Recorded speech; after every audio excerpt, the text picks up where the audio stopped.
Star प्रवाहावरील आई कुठे काय करते ही मालिका आता रंजक वळणावर आहे. अभिनी देशमुखांचं घर सोडून परदेशात जाण्याचा निर्णय घेतलाय. ही गोष्ट अनघाला मात्र मान्य नाहीये. तू जानकीला सांभाळून स्वतःला सिद्ध केलंस तर आम्ही तुझ्यासोबत परदेशात येऊ असं तिने त्याला सांगितलंय. याचसोबत चिमुकली जानकी सेटवर सगळ्यांची लाडकी आहे. तिच्यासोबत सगळेच धमाल करतात. तर आता चक्क सीन मधून जानकी पळून गेलीये. पाहूयात तिचा हा व्हिडिओ.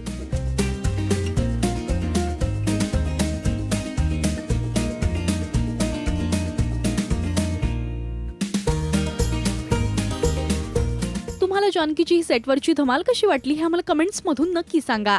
मराठी टेलिव्हिजन विश्वातील बातम्या, अपडेट्स आणि गॉसिपसाठी तुम्ही सबस्क्राईब करा राजश्री मराठी शोबज.